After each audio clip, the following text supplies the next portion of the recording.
before Balboa. So overall Andy, delay. I got to spray the spirits up out of here. Avenue. Watch out, the middle lanes are blocked in I said I got to spray the Rex spirits and up out of here. The West spirits of gossip. to take a look as well.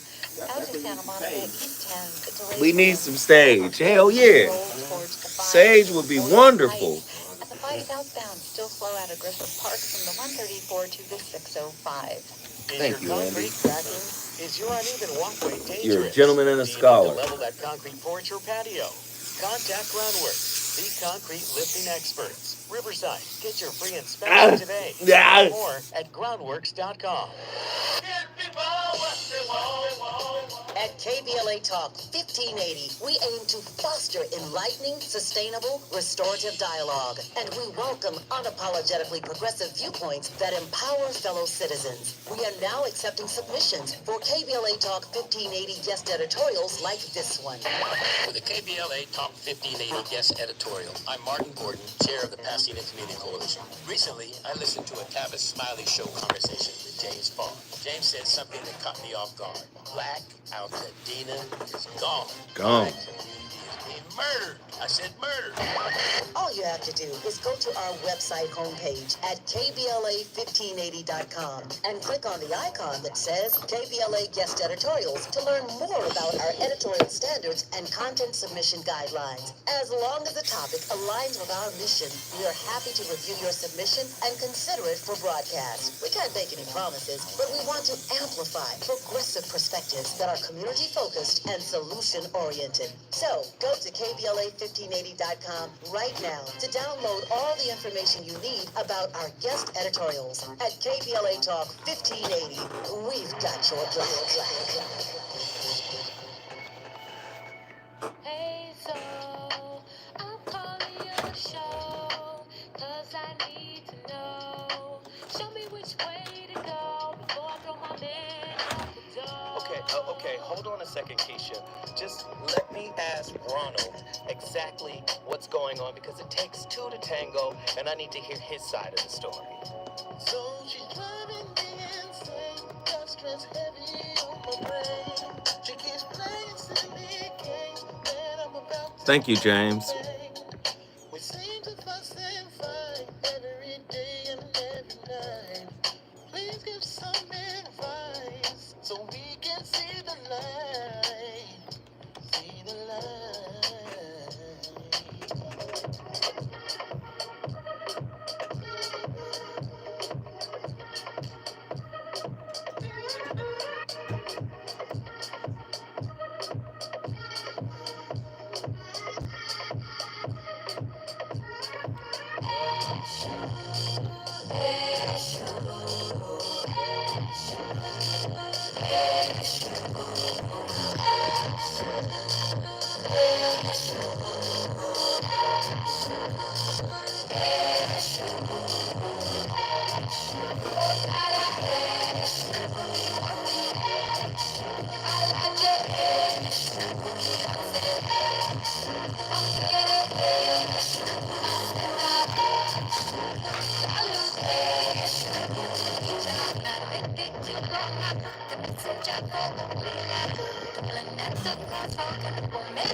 So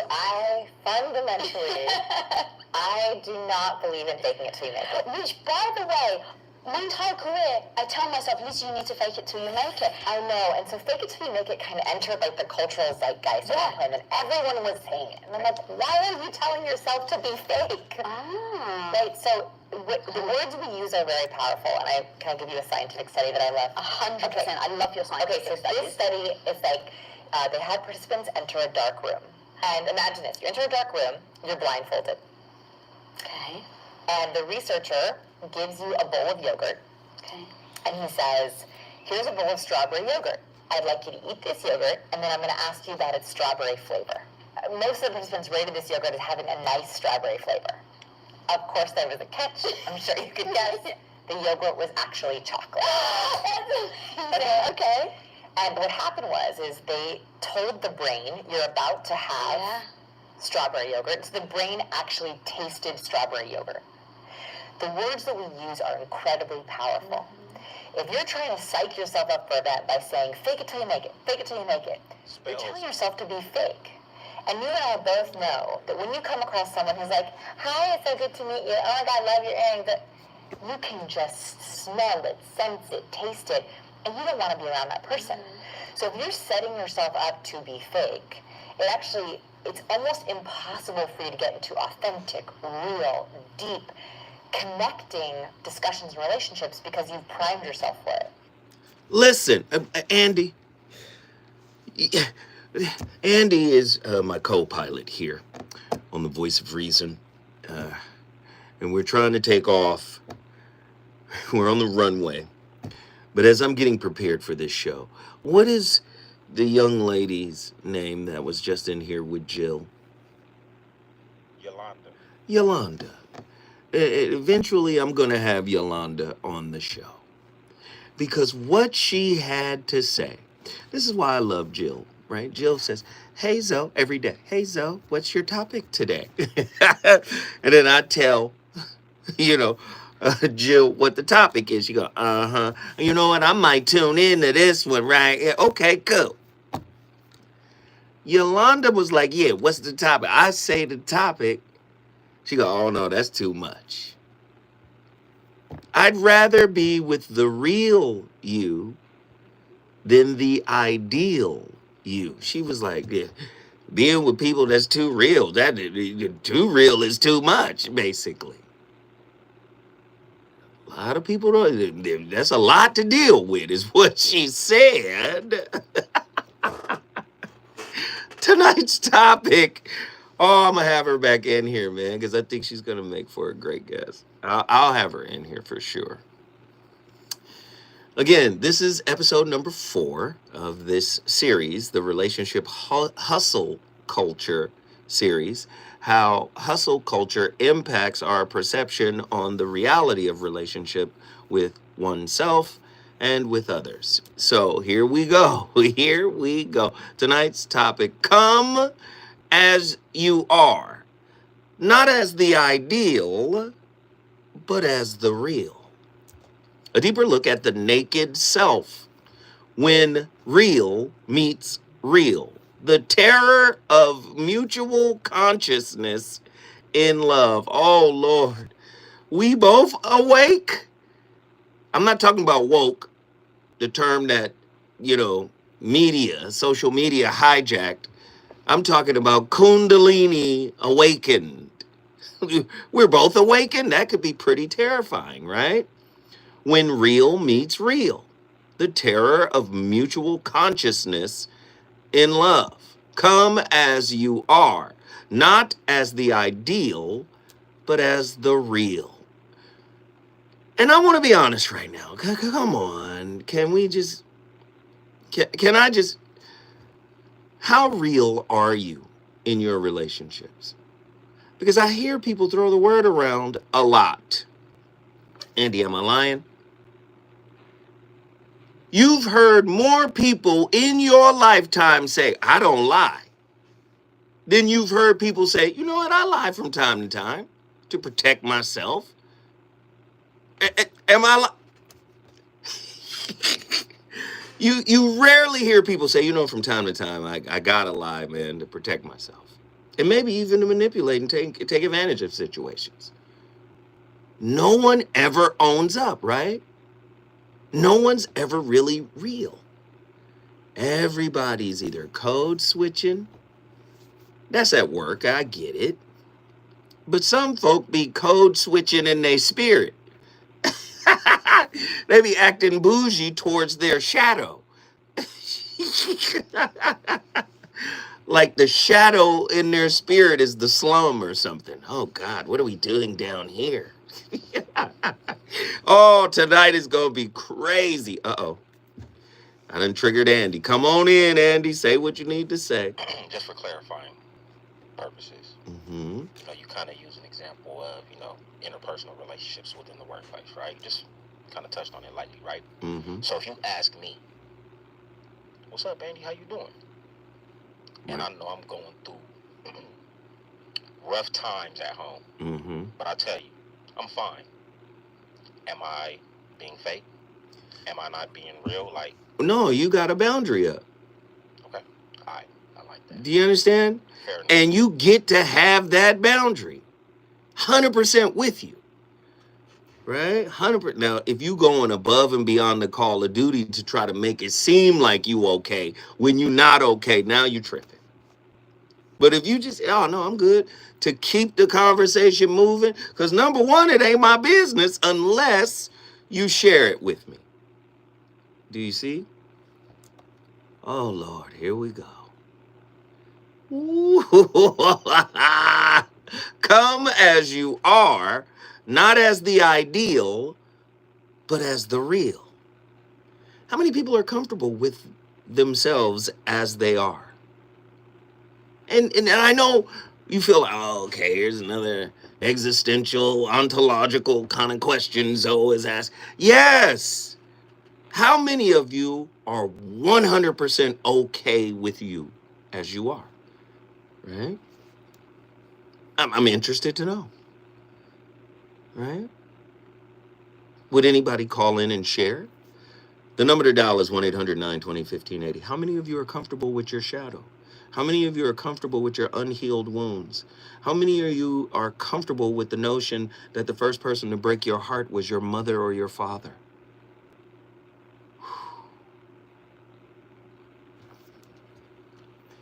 We are not in unconditional love. We have never been. That's we never have been. That's kind of mean. We are not in unconditional love. We never have been.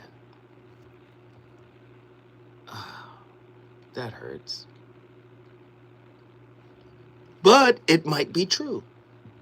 Andy, do you think you have ever been in unconditional love with someone? Yeah? He says yes. But many of us are imprisoned by a wounded, unhealed, and disingenuous performance of love. Our relationships are no longer sacred spaces of truth, but stages for identity theater. Scripted in orphaned. Oh, God, this hurts. I don't want to do this to folk tonight, but we got to get it done.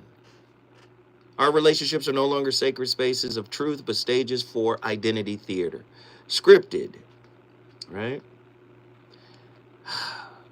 Right? The author of this script is an orphaned internal brokenness, and there's this choreographed culture that causes us to dance with this brokenness. We do not relate, we curate. And in doing so, we have abandoned our highest self in favor of the character most likely to be chosen, worshipped, or monetized. This is the spiritual crisis of our time. The false self is now the one dating, gaslighting, manipulating, teaching, preaching, and so-called healing and loving on our behalf. Welcome to episode 4 of the Relationship Hustle Culture series, a soul-shattering investigation into the modern pathology of connection. Here we obliterate the sacred cow of authenticity by asking,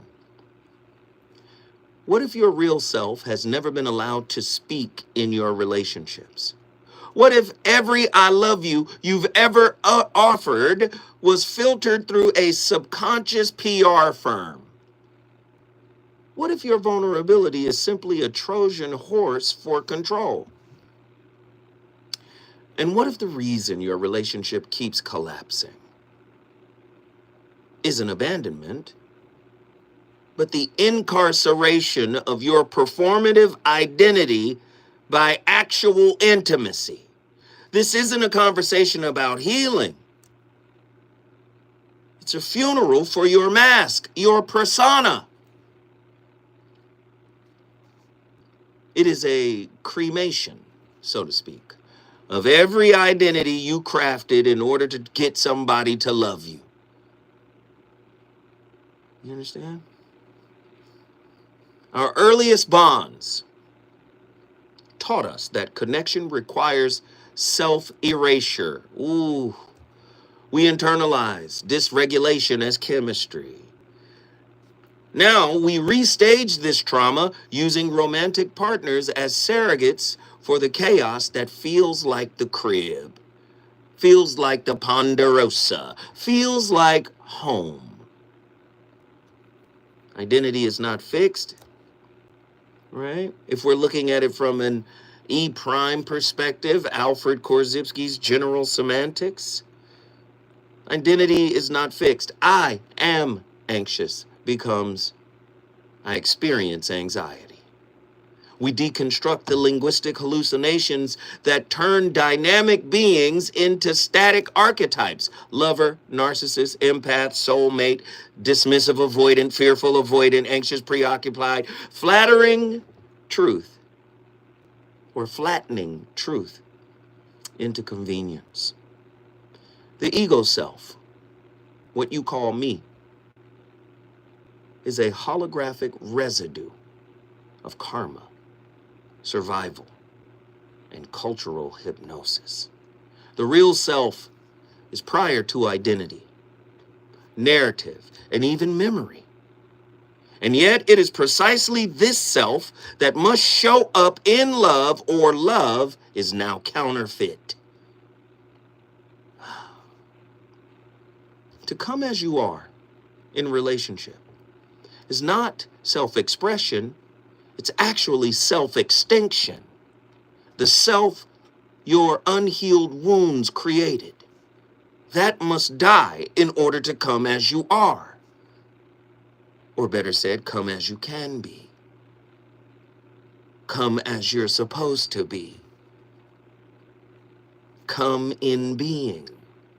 Ooh, come as a being. Look, because the version of you that's spiritual, securely attached, or emotionally available may just be another layer of the hustle that you're convincing people that you're spiritual, that you're securely attached. I swear for Jesus and all them white folk in heaven, I asked the young lady, I said, what's your attachment style? She said, it's secure with a sprinkle of avoidant. I said, hey, wait a minute, is it possible?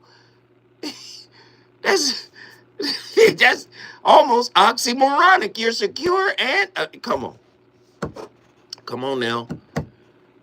It could be another hustle, right? A more sophisticated costume. Are you real? Is your partner real? Is the love real? Is the connection real? We're going to find out when I come forward. Relationships. Got you confused? Need some straight talk? This is where you get the unfiltered truth. You like to cut. Huh? I know you like to cut. Yeah. Get this man in and out. Got you. Just get him in and get him out. Wait. Got it. That's all I'm saying. I got it. Get him in and get him out. I'm going to get him in right now.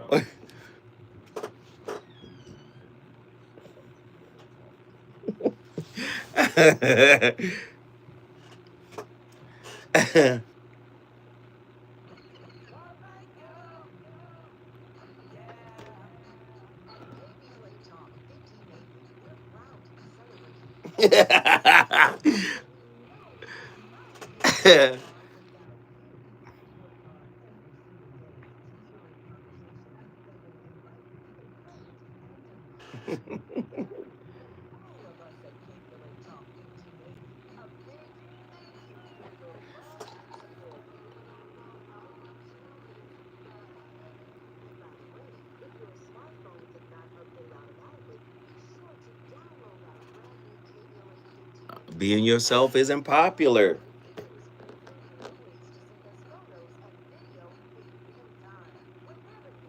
Ooh!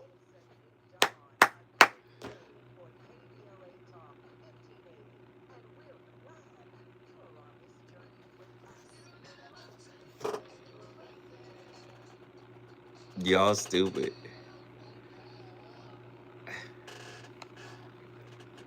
Y'all comedy. Hey, listen.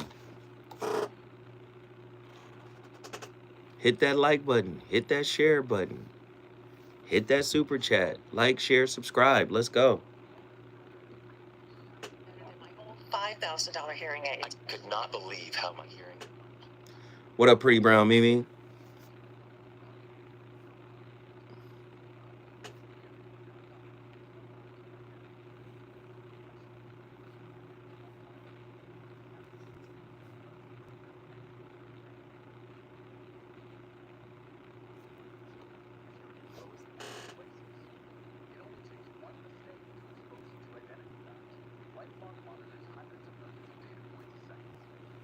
What up, what up, what up? Hey, what up, Davey Lee? Nephew, niece, Jack Brazen, True, Diamond Blue. Who else in here? Did I? It's a load of crap. Who else up in here? Say what's up to your brother Zoe. And everybody, please hit that like button. We got 6 people in here who haven't hit the like button. Please hit that like button right now.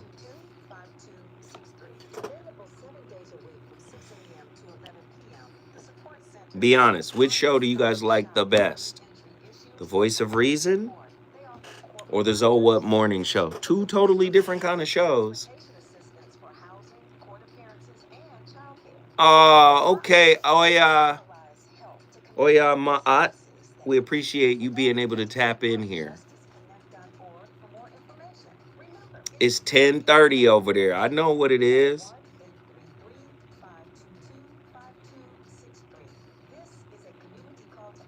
Ida, what up?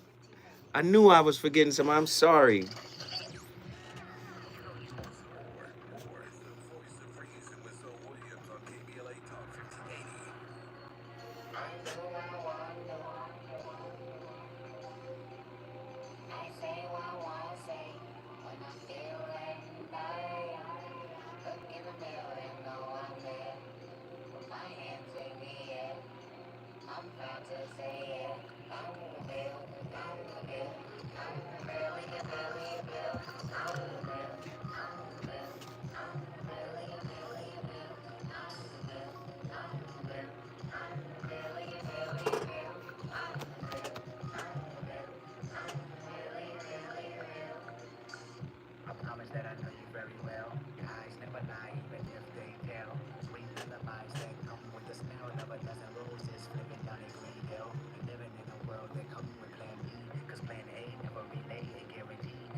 Goddesses, and in today's lesson, we're going to talk about the scam of hard work. Success is not a race. The hustle and grind is a scam. When you chase success, you are actually fighting against it. Chasing dreams is a form of desperation that we don't even realize we're doing. Dark goddesses don't grind. We find solutions, or others who have the solutions to the puzzles in business or life. I've had to train myself to avoid choosing complicated ways of conducting business. I would subconsciously choose the most complex choice to carry out my business because appearing more skilled in the eyes of others was more important to me than actually getting the job complete. The shortest distance between 2 points is always a straight line, but I always chose to run around the block to get something done.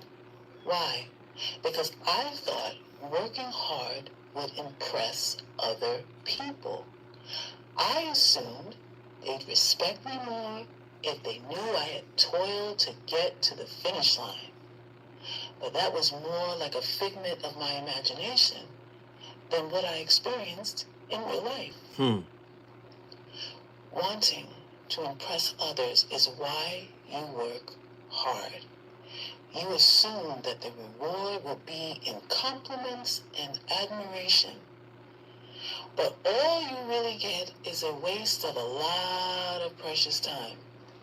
And time is the only resource that does not renew itself. Once it's done, it's gone forever. What is your lesson for today? Hard work is a scam. Grinding every spare moment of every day is going to wear you down. The grind causes confusion and self-doubt.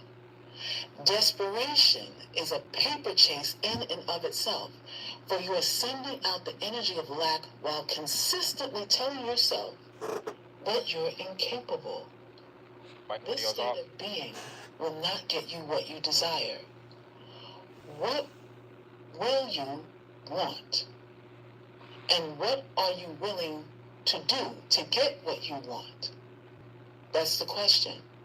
And do you need to work hard to get what you want? Want to know the truth? Want to know the single emotion you need to get things done? Anger. Allowing the anger behind your fear to become the fuel that builds your self-esteem. The fire of anger can be used to reduce your need to work hard. Why? Because you work hard to overcompensate for feeling weak or undeserving. All the higher earning women I've had the pleasure of working with are confident about getting the material things they want. They don't obsess over what they want. They simply know that whatever it is that they want is the thing they will get. They don't obsess over what they want because they have no doubt they'll get it. What does it feel to have no doubt? Unbothered, ease, solution focus, can-do verbiage, curated associations, strong mentoring, curiosity, simplicity. There's a relaxed confidence within those boss chicks, which It's on fire tonight. It's the voice of reason with Zoe Williams. The team is asking a judge to overturn his Mann Act conviction, arguing he did not profit, arrange, or engage in the acts. They say his role was limited to voyeurism, which is not considered prostitution in many states. And Black veteran Illinois Congressman Danny Davis is retiring after 15 terms. The 83-year-old Democrat will endorse State Rep LaShawn Ford to replace him in the 7th District. Get BIN News now on demand 24/7 on the iHeartRadio app. Pick It Up is an initiative to activate student-powered, teacher-led learning projects. Students and teachers, how can you spark great learning experiences in your classrooms today? Join at pickitup.org. At KBLA Talk 1580, we aim to foster Wait, that's the girl who does the upload of the videos? we welcome unapologetically progressive Oh, okay. viewpoints that empower Podcast. fellow citizens. Yeah. Now accepting Huh? submissions for KBLA I Talk needed to. 1580 guest editorials like this one. With the KBLA Top 1580 Guest Editorial, I'm Martin Gordon, chair of the Pasadena Community Coalition. Recently, I listened to a Tavis Smiley Show conversation with James Paul. James said something that caught me off guard. Black out the Dina Dollar. Like murder. I said murder. All you have to do is go to our website homepage at KBLA1580.com and click on the icon that says KBLA Guest Editorials to learn more about our editorial standards and content submission guidelines. As long as the topic aligns with our mission, we are happy to review your submission and consider it for broadcast. We can't make any promises, but we want to amplify progressive perspectives. What up, Bob, man? Solution-oriented. So, go to KBLA1580.com right now to download all the information you need about our guest editorials at KBLA. The legendary. Hey, Nice how to are meet you? I'm doing good. You on your live? Yeah. You want to Hey, say hi? everyone. That's the sister who controls all of the podcasts. That's her. Don't be. We're cooking. We're cooking.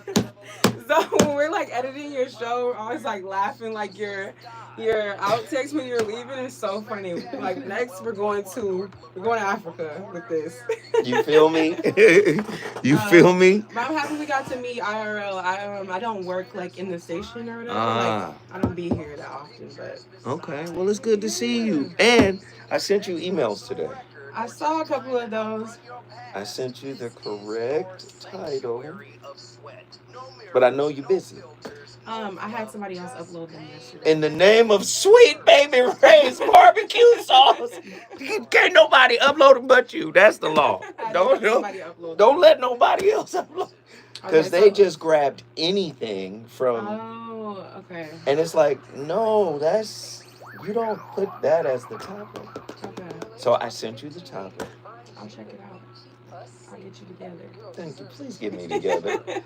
Please get me together, because I know when it isn't you and it's somebody else. I done seen a whole bunch of other people's shows popping up under my little name. Okay, so we did have an issue with like the Apple and Spotify syncing. Yeah. And so I just was able to like get that fixed this past week.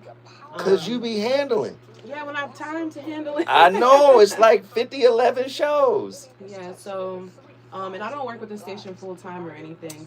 So when you get to it, then you gotta. I get it. But no, I appreciate you always send your stuff on time. No issues, no problems.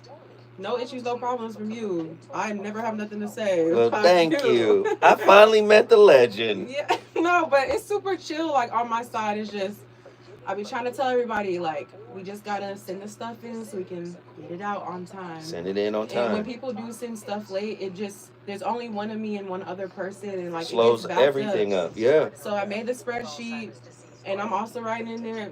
I did see the spreadsheet, but I was like, I'm not looking at no damn spreadsheet. Is it not helpful to you? I'm not a tech guy. Uh-huh. So as soon as I saw the spreadsheet, I was like, what? It's not techie. Am I doing quantum mechanics? What's going on? No, it just shows, there's just one column where it shows everybody's shows daily, and then under yours it shows the title that you sent us and a link to the speaker. Huh. Let me go back and look at it again. There's no numbers on there. There's nothing like good. What was it? A Microsoft? It's just a Google spreadsheet. It's a Google spreadsheet. I made it cute. I put colors on it. It's really not bad. It's my really favorite color is great. green. I think you had me as yellow. Oh, I did have you as yellow.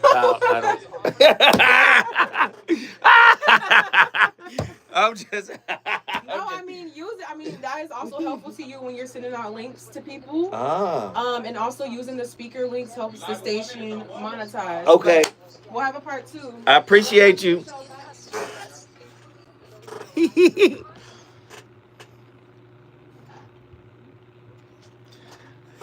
First off, I love y'all. Because y'all are in the background. Like y'all in here having a conversation. Y'all commenting. Y'all talking. That shit is comedy to me. I love it. I'm talking to her, but I'm looking at the screen. And believe me, the screen, these glasses are just for the phone. So I'm back here. I can see everything. What y'all saying. I can see all the words.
this is what I want to talk about today. I feel like this is more of a conversation because it is where I am right now. And I probably have found myself here many times, but I did not know how to work through it.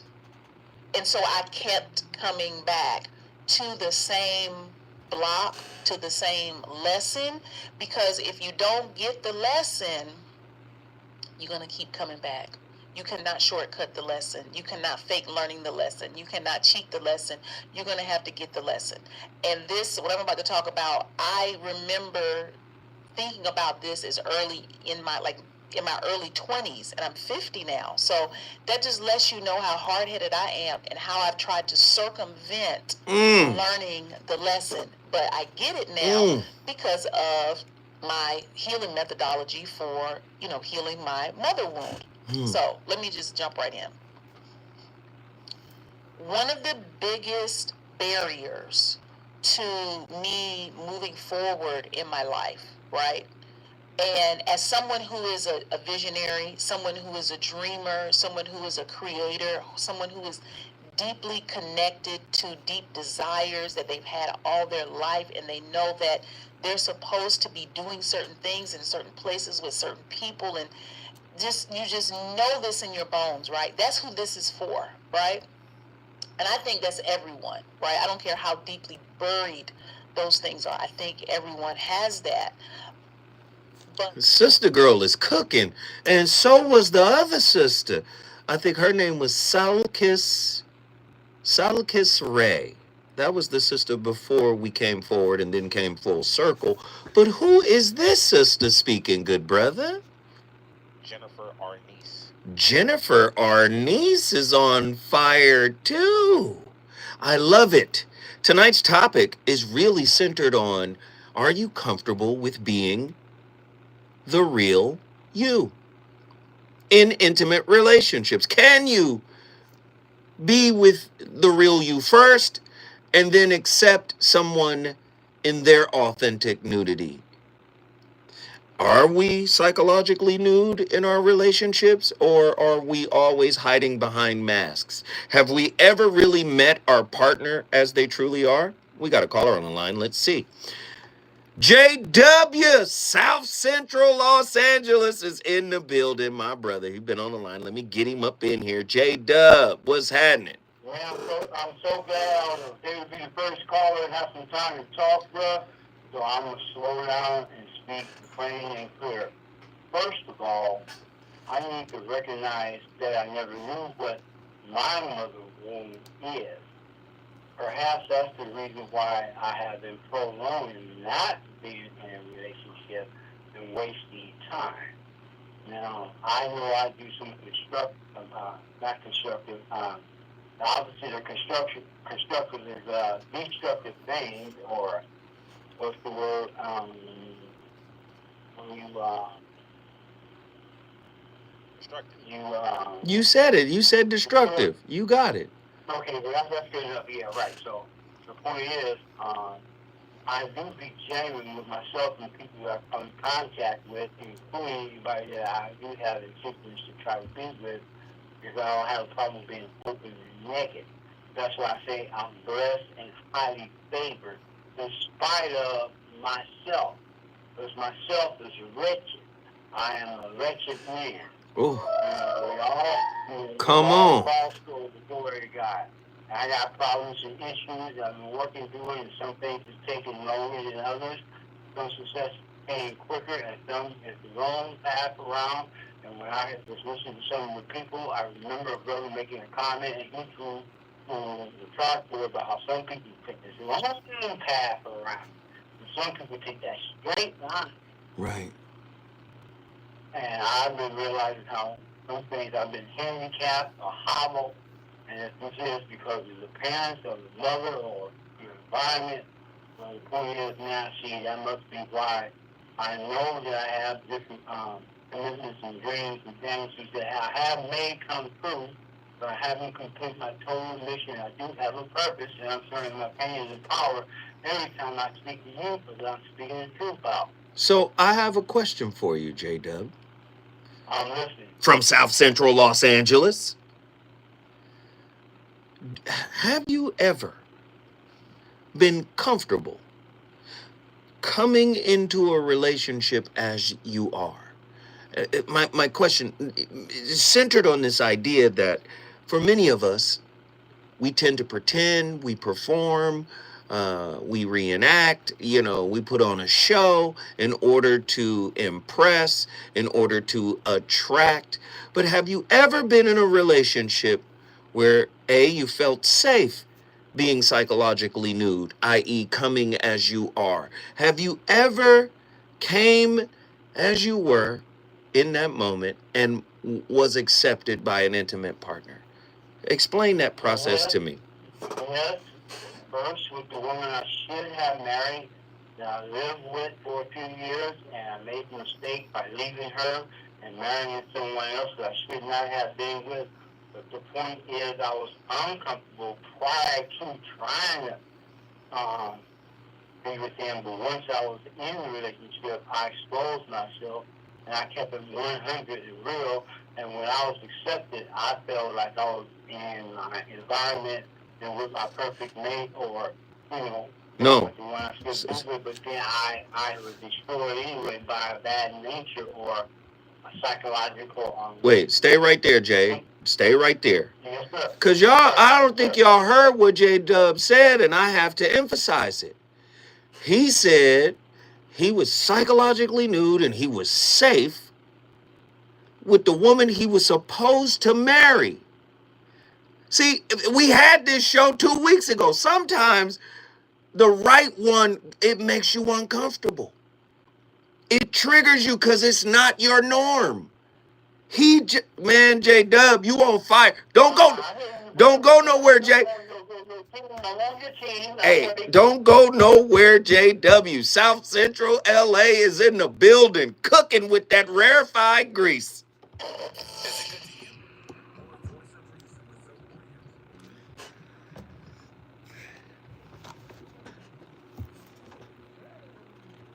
Hey, who else is getting on the phone lines? Y'all playing?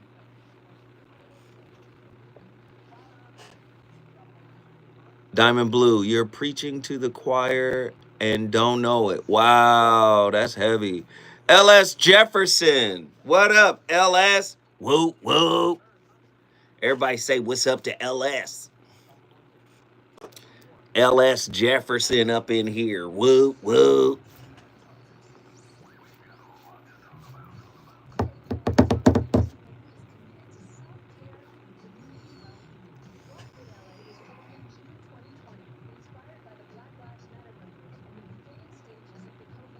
Somebody gonna say, Zo's a Mason.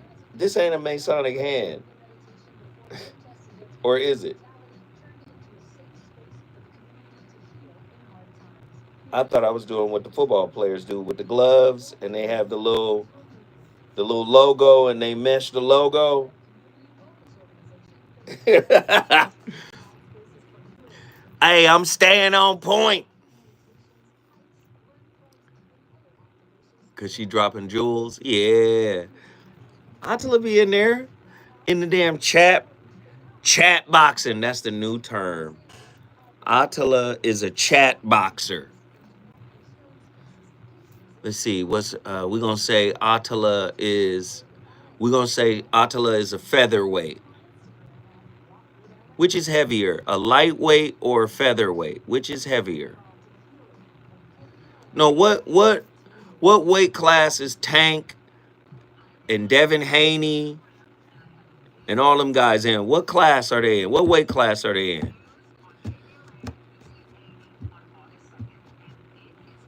Yes, she's a chat boxer. What do you mean Google it? Come on. I'm asking. Lightweight. Yeah. Eye of the Tiger is my theme song they gave me at work, y'all. See?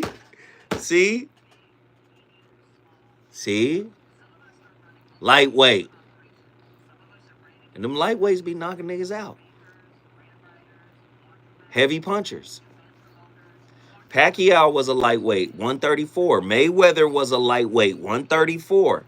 Don't get it twisted. Yep, 134, 135. Yep. I hit 189% on my commission. Come on.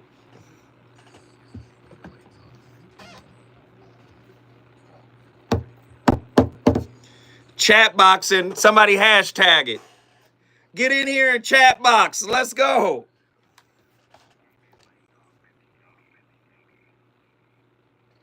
Like 137, yep.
Say I love you, girl. That's how I feel.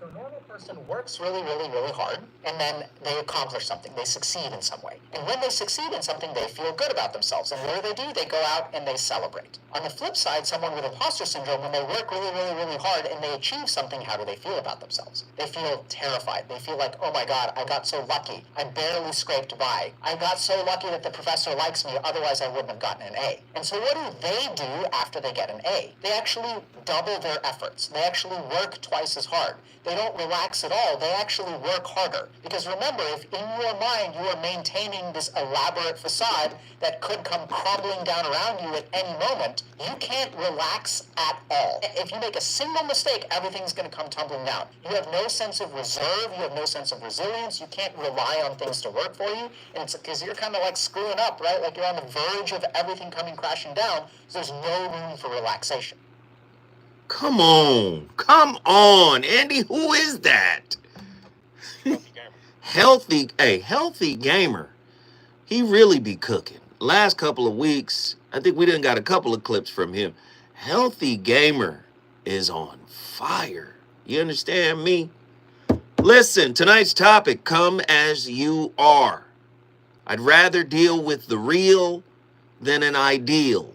Because the moment the facade of the ideal cracks, gosh, it's almost, I can't help it. The relationship is devalued. Gosh, you're not what you... 1-800-920-1580. Come on, let's talk about it. Let's talk about it. JW of South Central Los Angeles. Let's get him back in here so he can get his thought together. Come on, brother. You were saying. I've been waiting, my brother. I've been waiting. Yeah, like I stated, man, the woman that she was married, I really thought I was being punished when I left her and married the wrong woman. And that's just real talk. Well, the real truth about it. Go on, you want to say something? I was just gonna say, you think God punished you because you chose to walk away? That's you exercising your free will, correct? Yeah, but I was proving my imagination or my fancy or my fiction or my false thoughts or all the above.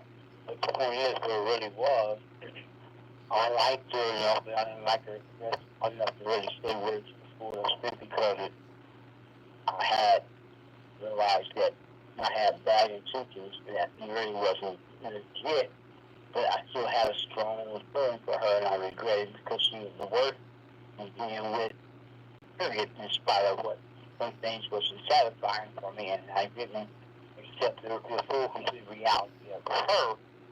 And I went after my little fantasies or more attractive to me, and it really didn't cost me a lot. That's why I told you, pain eats you a lot. Man, who you telling? Who you telling, Jada? I haven't been living in love. And so I'm at the point where I'm cautious now and taking my time, but I think I'm wasting time as well, because I know that when I'm going through, I have to be totally I was saying where I got you. Person has to really be able to comprehend and don't be afraid of me when I tell people. Some people can't identify with the truth when they're afraid of the truth, or don't respect the truth, or don't recognize the truth. Come They on. don't like the truth, or don't value the truth, because they don't know what the real value and worth is, because they're just as conditioned as me, or being, they don't autopilot and self-destruct because of society as well as myself.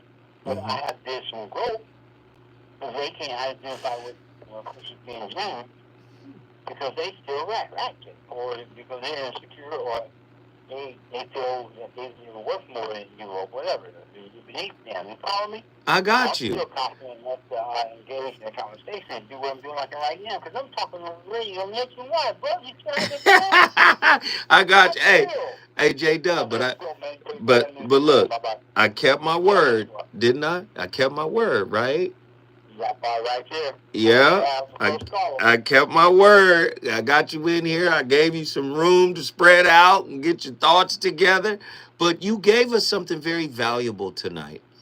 And I always say, hey, man, you can call in here and say whatever you want. This is a non-judgmental, judgment-free zone. Come in here and just bare your soul. It's a safe space. But you really showed us that it really is, man, because you talk to us like we're family.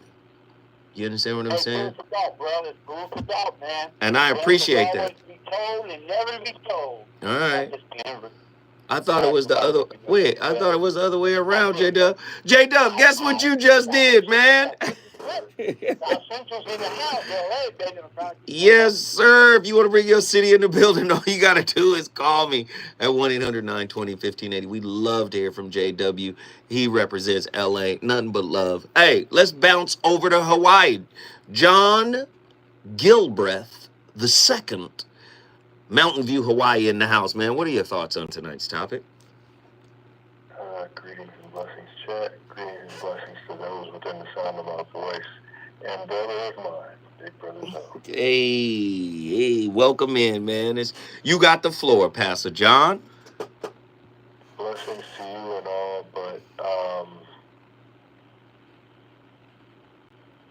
are we talking animus and anima? Okay, Carl Young, let's go. Are we actually going to get things right, or are we going to continue to play the game? I see where you're going. I see the setup. Come on, Dwight Gooden. I see the setup. I see the wind up. Come on, I'm with you. Come with it. Well, you had a discussion with a fellow person at the cigar lounge, and he stated a statement to the effect of, this may be what I have to do to be in this situation. I may just have to be the one that puts on the mask, the one that goes through the characteristics, the one that goes through all of these different things, because maybe they've been through the fire, have chosen the situation at hand, and they are okay with being the sacrifice, or shall I say it this way, the kamikaze of relationship.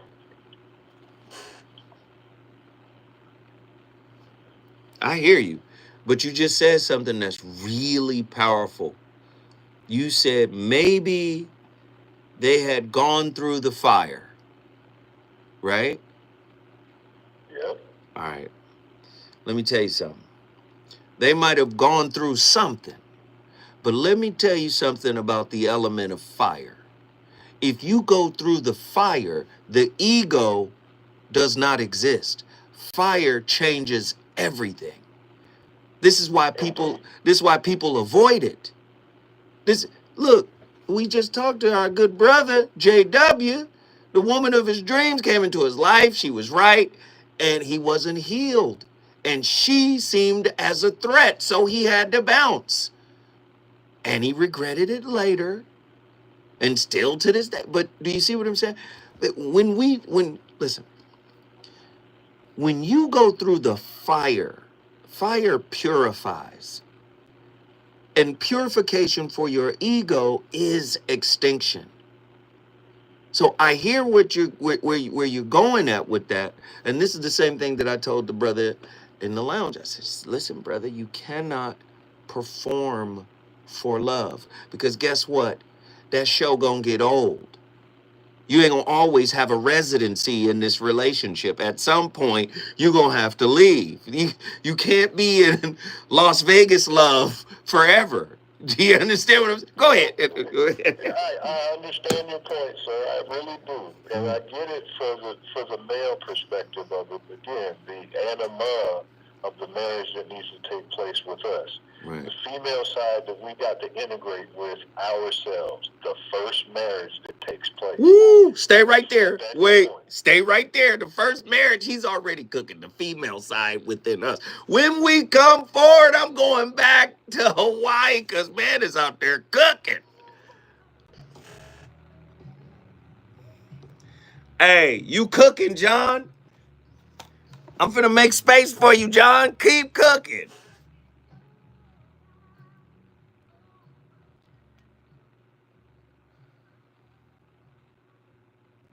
Hey, my I'm Real playlist is cold.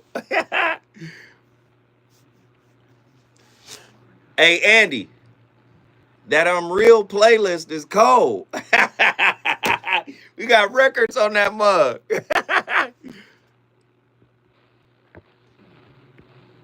Some of my favorites on the Cash App, we got 2 Cash Apps. Some of my favorites on the Cash App, we got 2 Cash Apps. Cali Soul and our good brother Reggie White.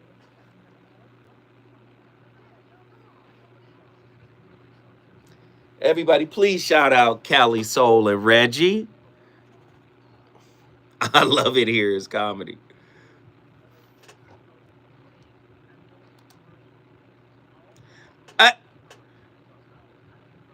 Andy, is that who I think it is? He can say, oh, guys. Hey, we need a caller. Y'all can't leave me hanging like this.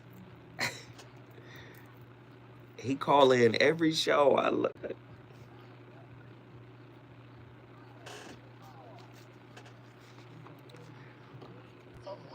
Your relationship is in trouble, I'm doing the call. Has your soulmate become your soulmate? Does black love still exist? What are your bedroom turnoffs? Fantasies and fetish, financial infidelity. I'm dating a fat person. Are they worth the wait? Trust me, this is going to be crazy. How about this? The child wasn't here, and you still had to pay child support. It's a very heated topic. Oh, is that right? Mama's baby, daddy's maybe. I just have so many questions I want to ask you. I was like the kids. There's going to be a wall there. Damn. He told me he had a vasectomy. I'm pregnant. Betrayal has been committed. I hit you with a bad touch routine. How does he maintain his humposity? He likes it when it's pinching the lip. Why can't you open up, brother? I'm a karate man. Karate man on the inside. They don't show their weaknesses. Yeah. How do you write William so well? So William, reason and accountability. The voice of reason.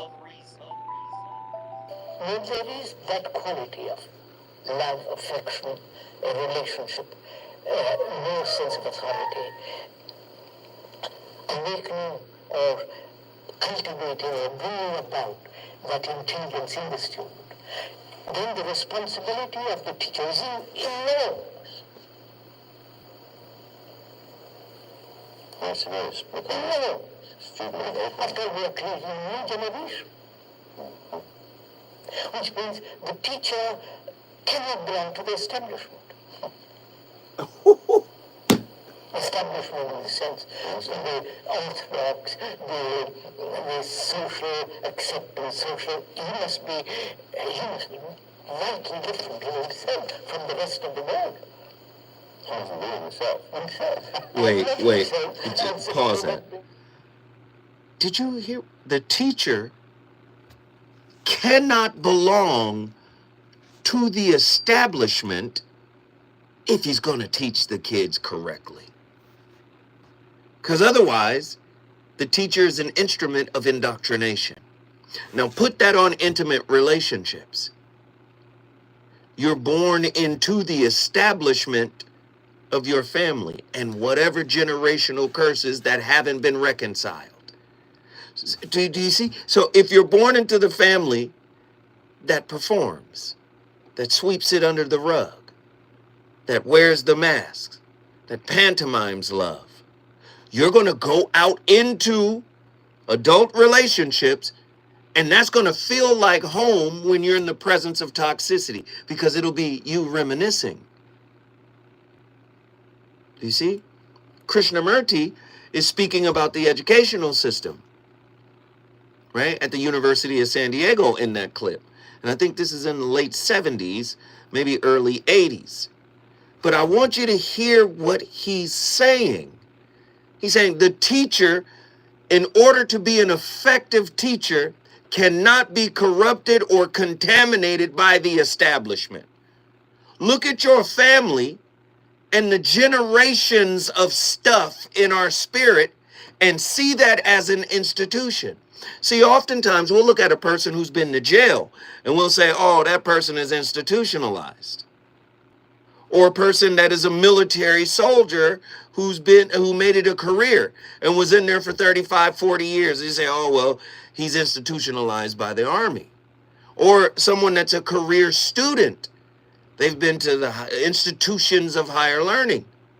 Or even the institution of marriage. But what you fail to realize is the prisoner, the married couple, the military man, the person that's been educated, right, for 35, 40 years. Guess what that is? They're institutionalized as well. You just look at the prisoner as if his mind is the only one that is incarcerated. Every institution has corporate bylaws and belief systems and goals and bottom lines, and you're born into that.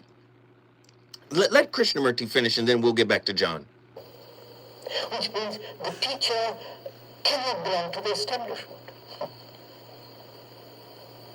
Establishment in the sense, the orthodox, the social acceptance, social, he must be right and different in himself from the rest of the world. He doesn't believe himself. Not himself, that makes no difference. Yes, no, I know what you mean. But he must be authentic. Wow. Listen, I'm calling you out tonight. Everybody wants to play like they're the realest in the world. I don't want to date the ideal version of you. I want to date the real. The sister who started the show for me was leaving the Jill's show. She said, no, that's too much work. So do you see how we're complicit in living with a lie? We're complicit. We're like, hey, if the lie is comfortable, I'm cool with that. And I believe that there's probably more value. I'm willing to bet my life that it's more valuable to be with something real than something that is conceptual. Ooh. Yes, Disney got a hand in this for sure. Let's get John from Mountain View back in here because he was cooking and he was mentioning something that was said on the show before, but he was just getting ready to tap into it. Go ahead, John. Well, finishing up with the first marriage in men that's supposed to take place, there's also the same in women. Mm-hmm. If we're not talking about that portion of it, because again, a man has to choose his level, but he's also choosing his level in the process. So is the woman. Because if you're talking about the woman who can say, you know, I have a hold of my masculine side of myself, then why are you just acting it and displaying it just the same? Wait. Are you asking a question about men acting masculine or being masculine? I'm saying on both terms, because again, if the first marriage didn't take place, you don't know your feminine side, and you don't know what kind of life you're actually supposed to be living instead of the one you're performing. So again, you're speaking on integration. A person hasn't individuated themselves. They haven't integrated all of these different aspects of themselves. So guess what? I'm going to show up in a performative way, right? Make the choice. Or make the choice of doing so because we're doing this in the process of being whips. A human being chooses in their own fire what is going to be best for their situation. Yeah, but if you're that man might be making the same choice to be in this same situation, waiting on their mate to finally pick up the mantle and start taking the journey themselves. But wait, I think you've ignored all of what Krishnamurti just said. I did because I got work to do, so I'm not here for all of it. I'm going to do what I can. I got you. Jesus, So again, the authentic self is not under the control of the orphaned wounds. Again, remember, we talked about this before. Many times your wound is the ghostwriter for your expectations. Your wounds are in the background writing, and no, we don't want this. We want this. But what do you want? The real you, the psychologically nude you. What do you want? And you have to get to that point. This is a work in progress, right? You'd have to get to that point to be able to shed those wounds, or at least quiet them down to the point where you could hear the sound of your own spirit talking. True that. It makes sense? But at the same time, my get it is never your get it, and I'm talking to the individual I'm in the relationship with. And that's probably the choice that man made in your presence, knowing he possibly has a brighter view, a difference of opinion, a place where he actually wants to take the entire family, not just himself. He's not abandoning his home. Interesting. But he, in his own spirit, knows that he is misaligned. True. He's even said that, I'm misaligned. True. Like I stated earlier, he went through his own fire, saw the viewpoint of the valley that blesses him, and went back for his mate. If he had to do that, it is his choice. And it is his blessing for himself and his family, because I know good damn. You want to say it? I know you do. Go ahead. Go ahead, John. Go ahead. I know I know exactly what I'm doing this for, and it's not just for me. Right. Because when I look back at the generations of daughters that look at me and say, I've seen the work you've done. I see it. Continue. And I'm coming with you. Which turned the head around of the ex-wife who says, I see it too. I love it, man. I love it when you call in and you pontificate on the different experiences you've had, because I know you sprinkling some of them in there. I know. This is one of them. I know, and I love it, brother. I love it. Hey, Pastor John, guess what you just did? Ladies and gentlemen, Mountain Viewers in the house, but pray for me so I don't choke out no kernel tonight. Hey, we praying for you, brother. Don't do it. Don't do it.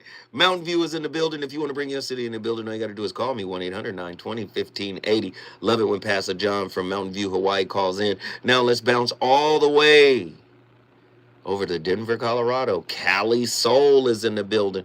Cali? Cali? Okay. What are your thoughts? This is another one. Like a little thorn in my side, but I'm gonna grow up. I can say that I have absolutely shown up as my authentic self in probably like the past, I'd say 7 years of my life.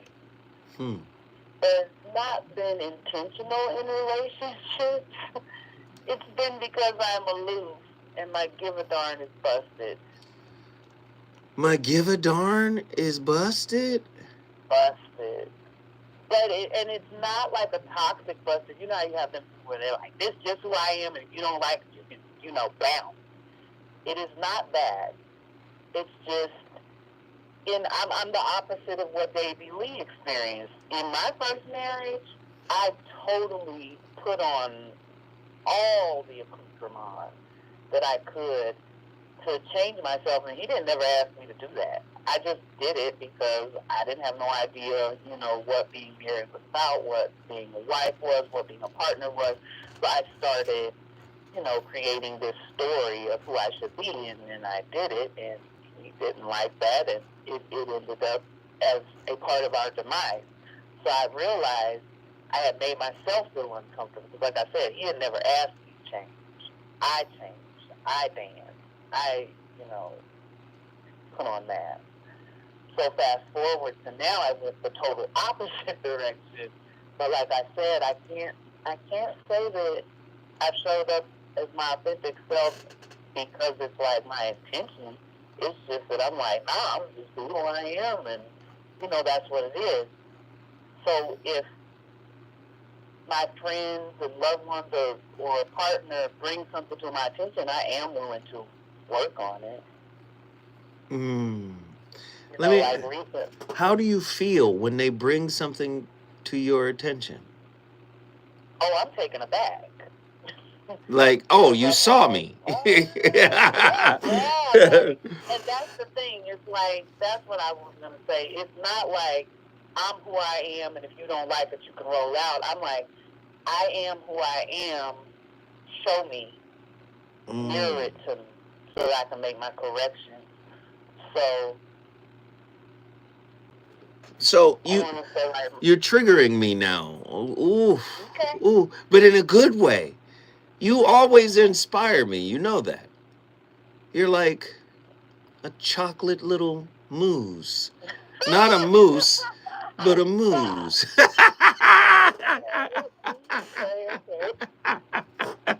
The voice of reason is on fire tonight. Don't get it twisted. But I have to ask this question.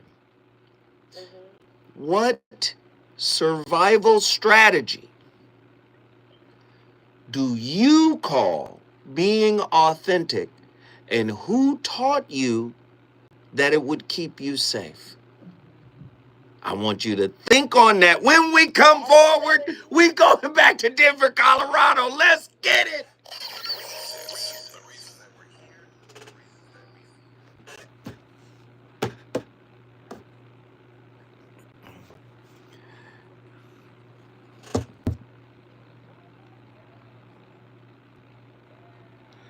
She does give nourishment every call. Well, of course we love fucking Cali Soul. You crazy?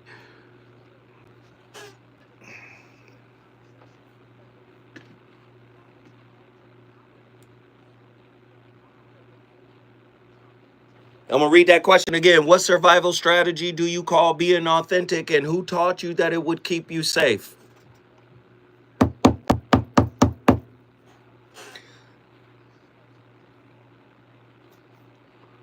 Come on, Sarah.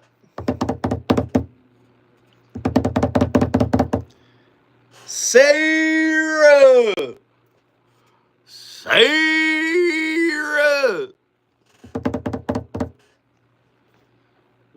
survival strategy do you call being authentic? And who taught you that it would keep you safe?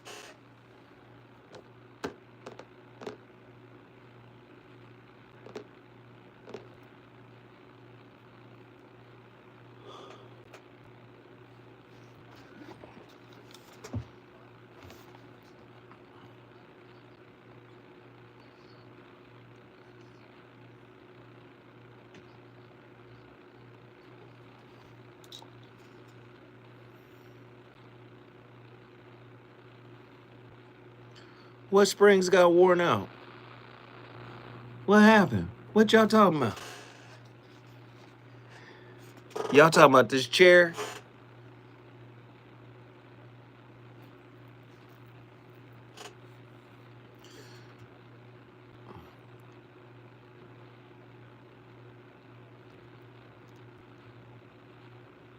Ooh, call in. I'm staying on point. I gotta hear it. You gotta share that with me. This chair. I've never heard being authentic keeps you safe. I've heard never show your true self. So I don't. Ooh, y'all should be calling in, ladies.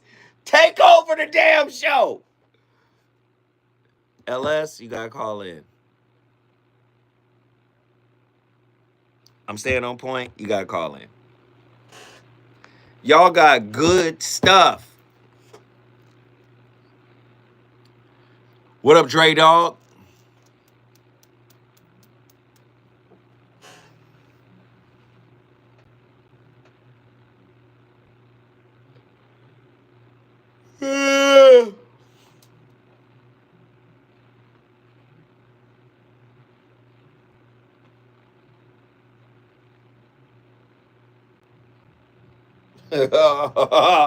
I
Authenticity. I saw you talk about that once. That they don't like people that are authentic.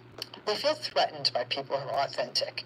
So, and to show up as your authentic self in a narcissistic relationship can actually be, I'm not going to say dangerous, I put dangerous in quotes, it's not like they're going to beat you up, but they're not going to have it, right? Your true self, your authentic self, they're going to mock it, they're going to have contempt for it, they're going to, if you're not solid in that authentic identity, they're going to attempt to dismantle it, which is why many people struggle. If they don't know they're dealing with a narcissistic person, they may struggle with authenticity in a narcissistic relationship because it gets dismantled. It's hard enough for us to get to authenticity. If somebody wants to dismantle it, especially when we're younger, I think authenticity, the odds of it happening grow with age. It's hard to be a young, authentic person.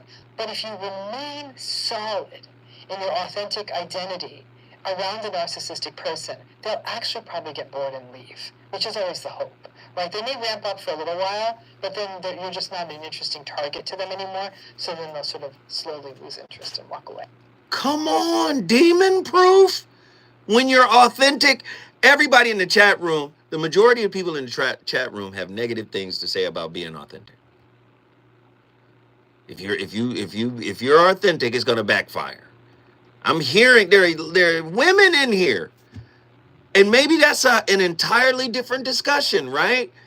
Authenticity in women. Is it safe to be authentic for women? Maybe that's an entirely different discussion, right? See, Attila says, especially for women. Maybe it's an entirely different discussion. But I'm talking about between two people, intimate relationship, connected. I believe 99% of people are, it's mask porn. It's persona porn. It's no real deep soul connection. That's why when the relationship gets rocky, the relationship is subject to be in ICU and on a ventilator and close to death. The relationship saw Jesus. There was moments where the relationship left its body and saw Jesus. Listen, that's because we don't have the resilience muscle built up. We don't have the capacity muscle built up, right? We don't have any individuation work. And I'm talking about a lot of people. I'm not talking about everybody, but I'm talking about most people don't have that individuation work going. So a lot of it is performative. So when the performance gets a flat tire, when performance, has a bad attitude that's sustained, the relationship is in mortal danger. Cali Soul, Denver, Colorado, get back in here. Did you think about that question I had for you? Did we lose Cali? Cali Soul. I'm here. All right. Okay. Yeah, I thought about your little question. Oh, I you don't like my guy. Wait. I don't like you right now. What happened? We friends. That's why I asked you the question. So, my coping strategy previously was track shoes. Ghost. Track shoes. I'm out. Put them track shoes on. Mm-hmm. But now my coping strategy is willingness. Oh. And it does protect me because it kills. I like that. I like that a lot. Recently, I had, like, some years ago, a friend of mine kept trying to tell me, you are so selfish. You are so selfish. And I didn't get it. I was like, I'm one of the most giving people that I know. What are you talking about? And, I just kind of filed that away on the shelf. And recently, 3 of my companions brought to my attention in different ways, in different situations, like, you are self-centered. I'm like, here we go again. Okay. Like, I couldn't really receive it when it came to selfishness, but that was because I was thinking of the tangible. But now that these people have brought to my attention self-centered and gave me examples, I'm like, oh, yeah. Yes. As a matter of fact, I am.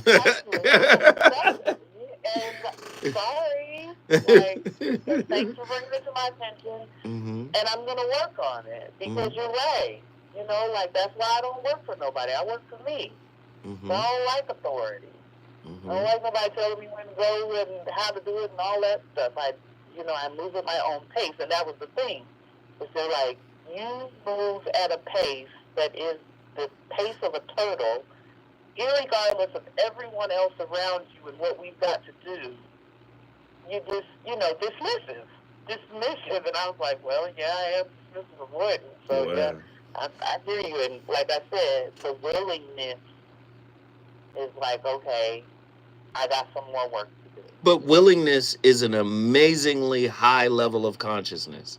According to Dr. David R. Hawkins, his consciousness grid, that's at 350. That is, think about it. Fear, where he has 99%, 98% of the population of the planet, where are we, 8, 9, 10 billion people? He's like 99% of the planet is vibrating at the vibrational frequency of fear, which is calibrated at 100. And we call it keeping it 100. Do you see? So you can't keep it real and be scared. They don't go together. So really, it's a real performance, right? Yeah. But do you see the gap between willingness and fear? In the consciousness grid, willingness is 350. That's a high level of consciousness. Yeah, absolutely. But like I told you before, I take my assignment seriously. I have been spiritually exhausted, and I'm like, I'm good on that. I want to grow. Come on, man. We love you, girl. We love Callie Soul. Come on, let's help Callie. Pour some water on Callie Soul. Let's help her grow. Let's keep it going. Callie, guess what you just did? Brought Denver into the house. Thank you. Denver, Colorado is in the building. You know the deal, the protocol. We trying to keep it real tonight. All you got to do is call me if you want to get in here. 1-800-920-1580.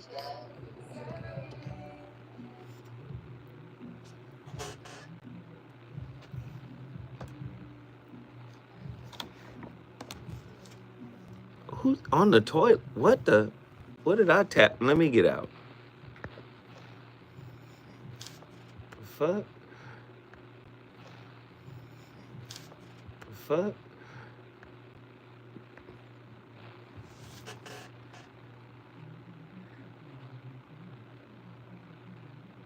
I mean, somebody was talking about toilets. I said, I'm out.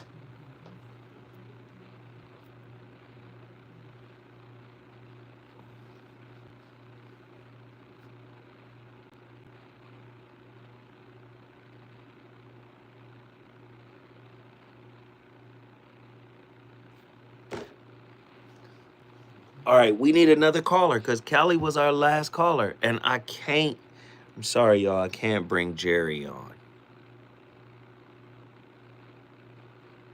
Jerry is on the phone. And I just cannot bring Jerry on.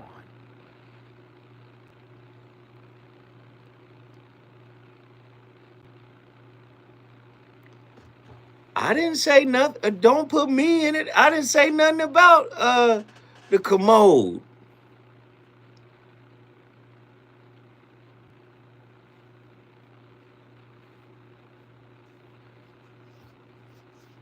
Jerry from Beverly Hills. You know, Jerry from Beverly Hills. And then what do you say?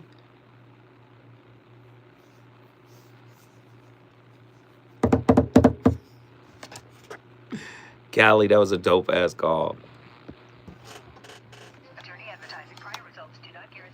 Oh shit, we got 4 minutes. Old lady, what?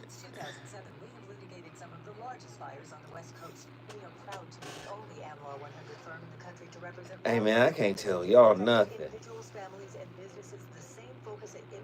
Attention we devote to our Fortune 500 clients. BTI Consulting has repeatedly recognized Queen Emanuel as among the 4 law firms in-house counsel least liked to oppose in any litigation, and we are often deemed the most feared. And after securing over $80 billion for our clients in various matters firm-wide, we understand why. If you have been affected by the recent wildfires in Altadena and the Palisades, y'all know I'm nosy. Please contact wildfire support at queenemanuel.com or call us at 213-450-3050. Quinn Emanuel is proud to sponsor Conversation Live Altadena Rising with James Farr on KBLA Talk 1580. Hey man, when you do them damn sit-ups, motherfucker got you in the little shoulder straps and you gotta pull up your knees to your chest. God damn. I be like, come on, man. Like, you got 6 sets of 20. Of 20?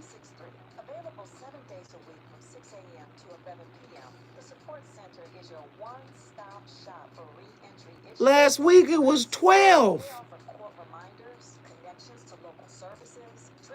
4 sets of 12 is now 6 sets of 20.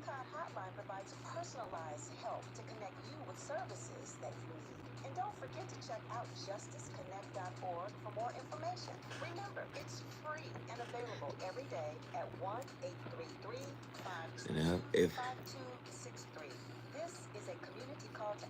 fuck around and shart in here, nigga, straining, then what's gonna happen?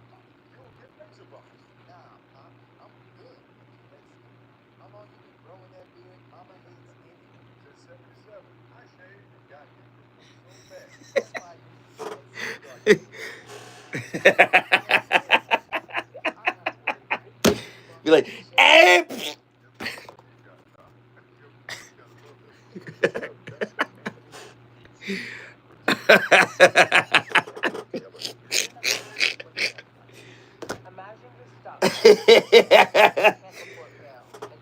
uh,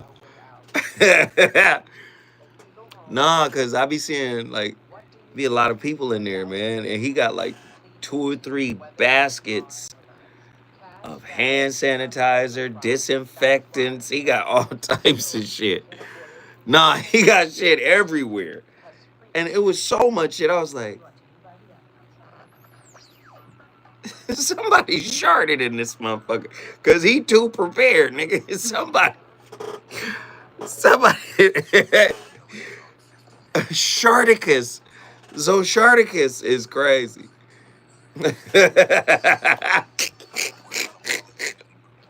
That's funny.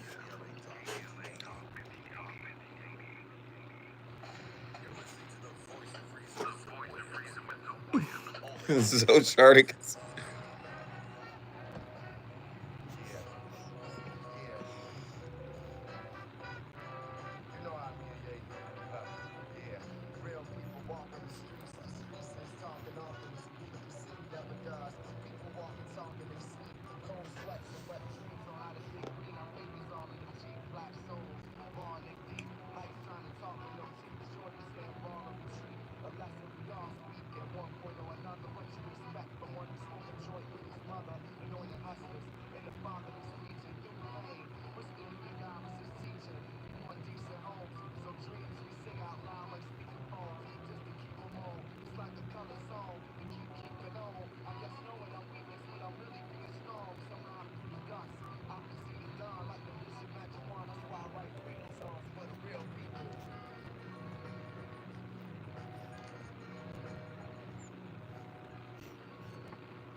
Much more interesting person than you give credit for, because you're trying to act, you're trying to fit into the group and be whatever people want you to be. Yeah. And we all want the power to change ourselves, right? That's why self-help books do so well. Yeah.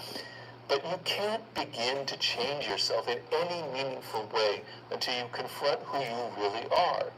If you go out in public and you don't look in the mirror, you're going to look really weird. Yeah. Right? You can't begin to improve your looks until you look in the mirror. You can't begin to change yourself until you look into that mirror of who you really are. All that other stuff that you don't want to confront. I'm here to call you out. And I don't give 2 shakes of a fat rat's tail. I'm here to call you out. Human beings are we're driven by patterns. And even there are so many experiments, right? The Stanford Prison Experiment was a social psychology study conducted in 1971 by Philip Zimbardo, right? And his colleagues at Stanford University. The experiment aimed to investigate the psychological effects of perceived power and powerlessness in a simulated prison environment. Participants were randomly assigned roles as either guards or prisoners.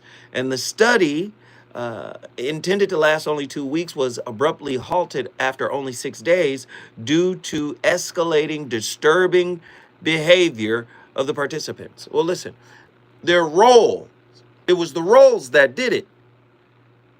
Arbitrarily, you'll be a prisoner, you'll be a prison guard.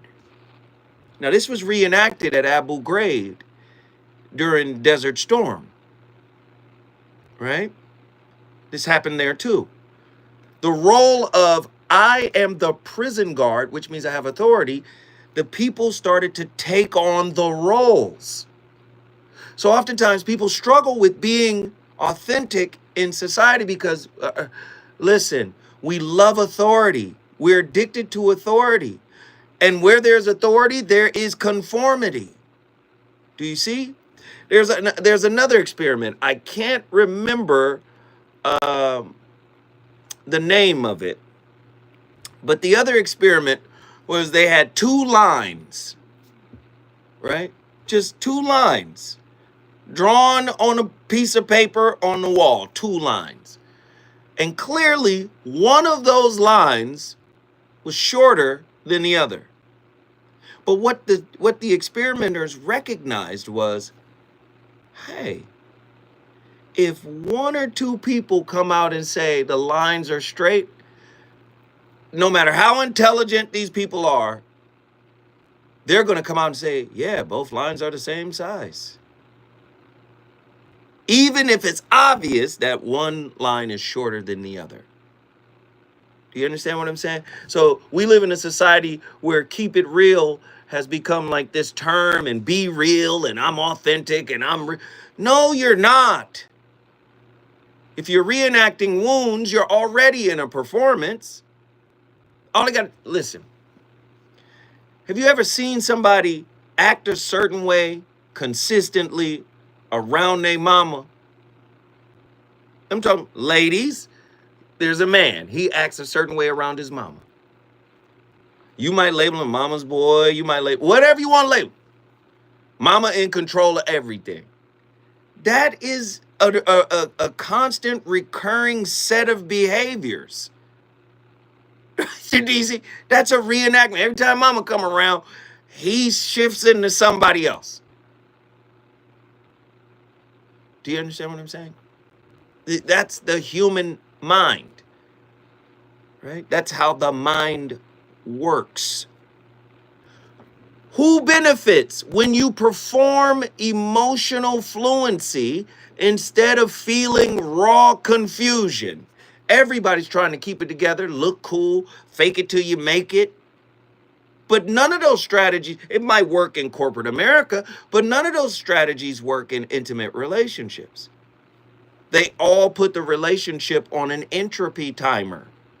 The relationship will slowly begin to lose whatever spark, whatever connection and or attraction that brought you two together. In other words, that connection will devolve into confusion and disorder. If you were no longer attractive, wise, or spiritually articulate, what would remain worthy, right, of love in you? What would still be worthy of love in you? Who are you without your backstory? What part of you secretly wants to stay broken because it makes you more interesting?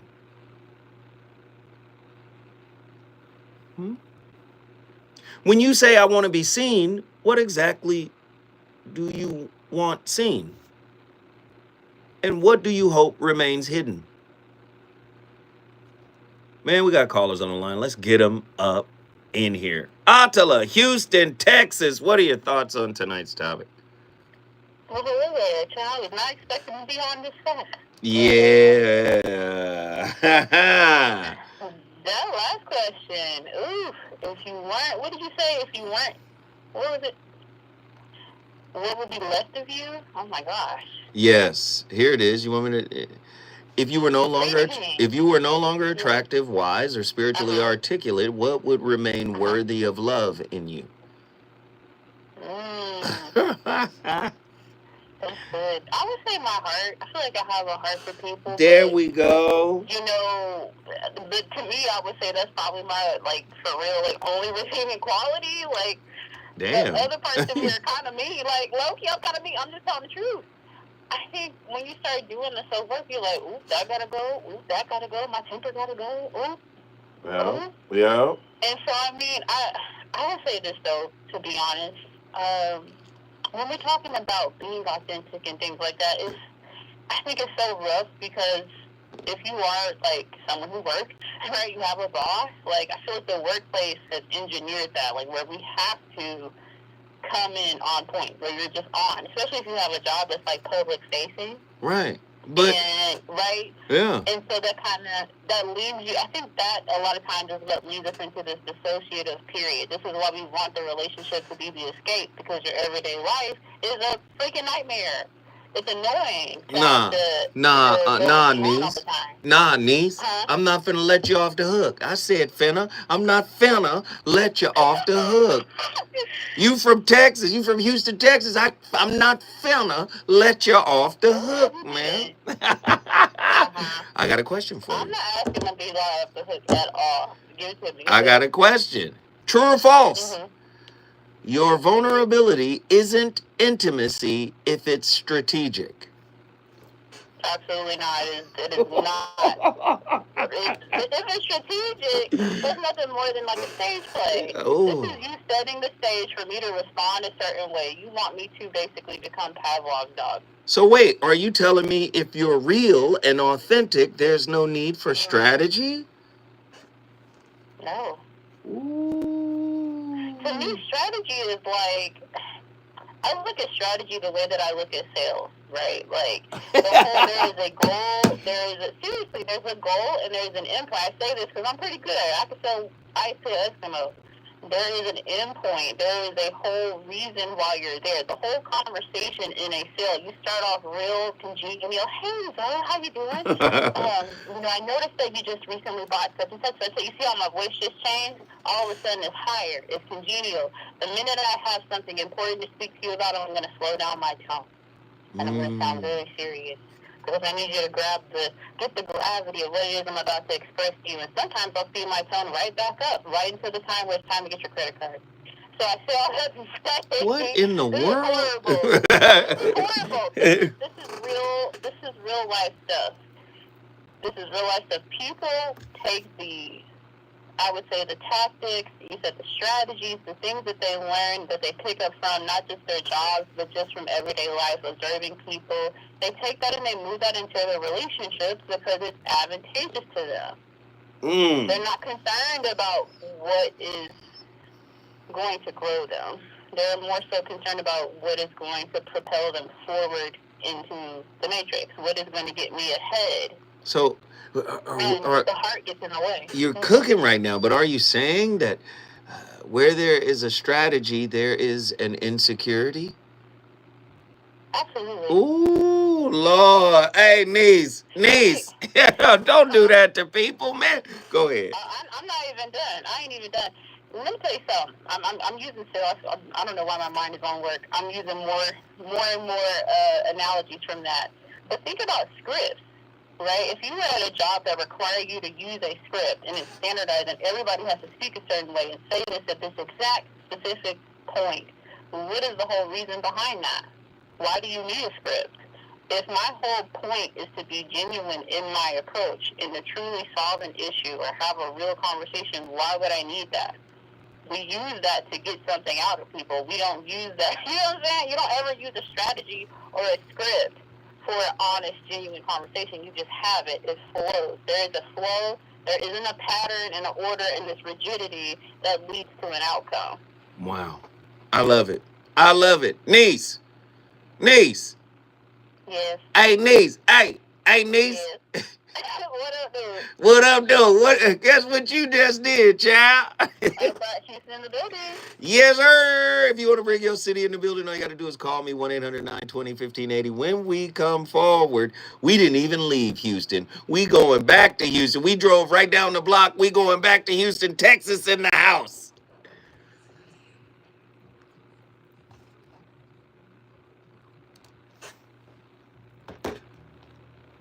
Great call.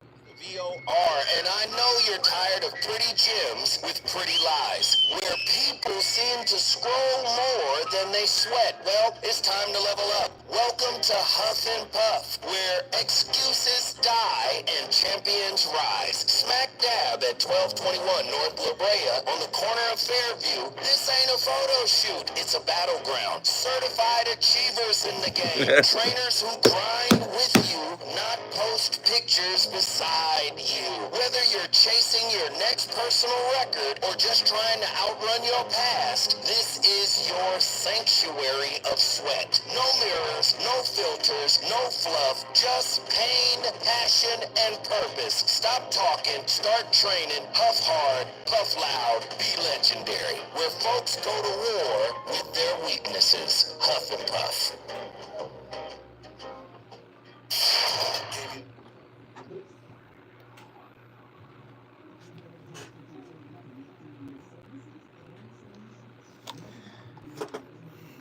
Hey, I love that damn commercial.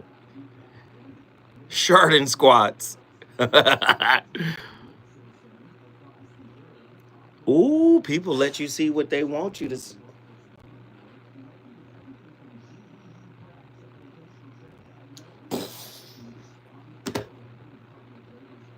Great call, niece.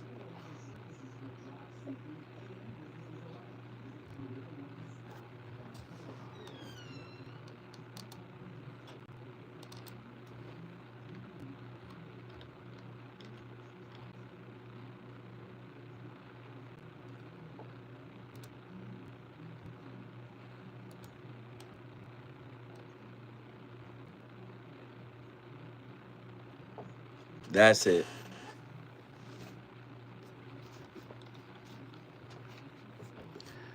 What's the last clip? We got another clip? Is it a short? Who? We're gonna skip him. Cause I want to get this guy in.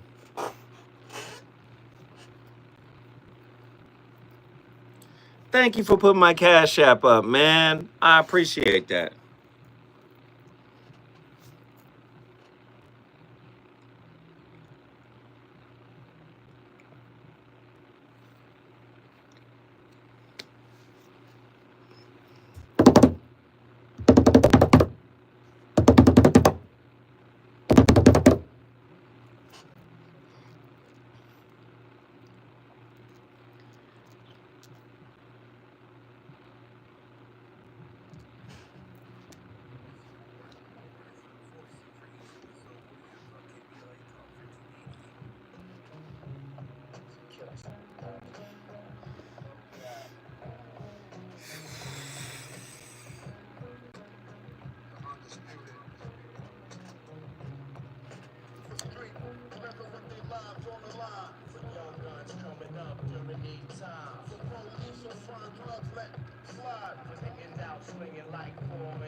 Ladies and gentlemen, the VOR back in the building. You already know what it is.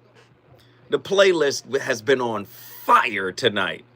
Hip hop, old school, just everything, man. R&B. It's been really fly. The experiment that I referenced earlier today is called the Ash Line Conformity Experiment. The Ash Conformity experiments conducted by Solomon Asch in the 1950s demonstrated the power of social pressure or peer pressure and conformity within groups. Participants were asked to match the length of lines with the majority of the group Confederates instructed by the experimenter, intentionally giving them incorrect answers. The study revealed that a significant number of participants conformed to the incorrect group answer, even though they knew the correct answer was obvious. This is just telling you that people suffer from peer pressure and the pressure of conformity and authority. Couple that with the Stanford experiment, and you can see people are easily programmable. Let me get my final caller in here. Nelton from Houston, Texas. What are your thoughts on tonight's topic? Man. Hey man, this is Attila's doing. Right. Attila said, let's take it down to hustling. I said, okay. So we're talking about, willingness and, being confronted and called out. So I had my biggest breakthrough when, I was in the Marine Corps. I did 20 years. I retired 2 years ago. Mm-hmm. So the last year and a half of my service, I was struggling mentally, emotionally, and psychologically because, I was going through stuff with my ex and my children. I just had ACL surgery and passed over for promotion and stuff like that, right? So when I got to my first session with this guy, I was telling him, he said, so what brings you? I was like, well, my kids, I ain't be able to see them, talk to them, I can't get promoted, this, that, and third. And as I'm telling him, I'm smiling and laughing, right? And he looked at me And he was like, those things you just told me, Nelson, those things are real hurtful. Like, why are you smiling and laughing? You don't have to do that here. So when I tell you, I looked at that man, I was like, wow. And it hit hard because nobody really gets past my smiles and my good energy to be like, what's really going on there? No, because sometimes it's a defense mechanism, right? So it's uncomfortable. You just start laughing like the Joker. Yeah. But he had the courage to say something though and call me out to the floor. And like I responded to that so well. I was like, I needed that. Because Okay. I was on the front because I don't want people to think that I don't have it together. So I was acting. I was putting on. No, Nelton, I got something for you though. Because this is what I'm going to start doing moving forward. I just thought of it dealing with my niece. Everybody who calls in here will have to answer one of my questions. Okay. Are you ready to answer this question? Yes, sir. True or false? You can't come as you are until you burn who you've become to be chosen. True or false? True. True. Are you ready to burn who you've become to be chosen? Because many of us become something for somebody else in order to get what we... Come on, talk to me. Why is it true for you, though? Because I'm a Capricorn, right? So since I was 9 years old, I've been like the patriarch of my family because I already my know. dad Yeah. went his way. So I was the one, the glue person. Like keep everybody together, make sure everybody's good, right? Don't want to see you sweat. You know what I'm saying? Because if you do, you failed, right? And I carried that with me, bro. Until that therapist was like, yo, no, you can shed that now. It's okay. And I cried so much in that session that I didn't know that was gonna happen that day, right? And from that point, I've been like renewed, and I have a more sense of who I am and who I'm supposed to be. Okay. And not who I'm projecting to be. Okay. I'm gonna press you. Another question. Okay. Are you ready? Come on now. Ease into these questions. Here we go. Healing becomes, true or false, healing becomes another hustle when it's performed for approval. True or false? True. True. True.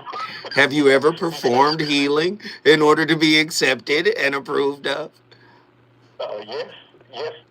For my family, for my wife, especially I was saying about with my ex and everything, like how I knew I was performing because I would perform like I was understanding what she was saying in healing, right? But then it would come back, right? When it was time to get my kids, it would come back and we would have the same argument. I'd be like, what is going on? Why are we going through the same cycle? It's because I was performing. I forgot my line. I got you. Wait, hold on. I got another one for you. Before we get out of here, you got to do this quick. Here we go. True or false?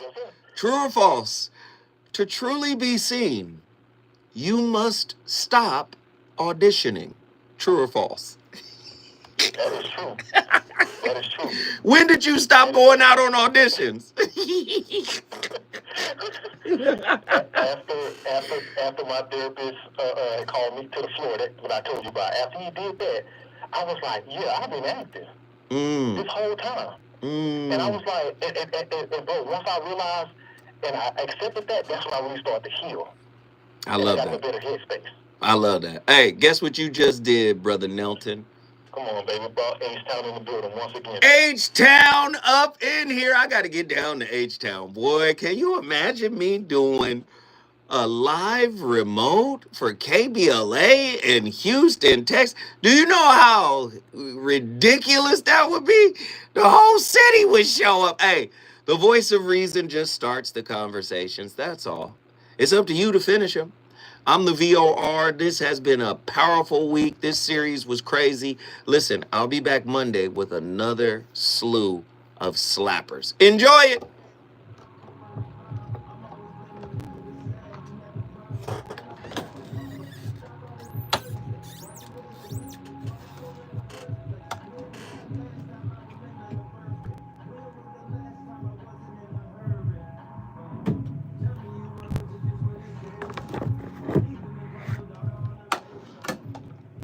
Great show tonight. Love y'all.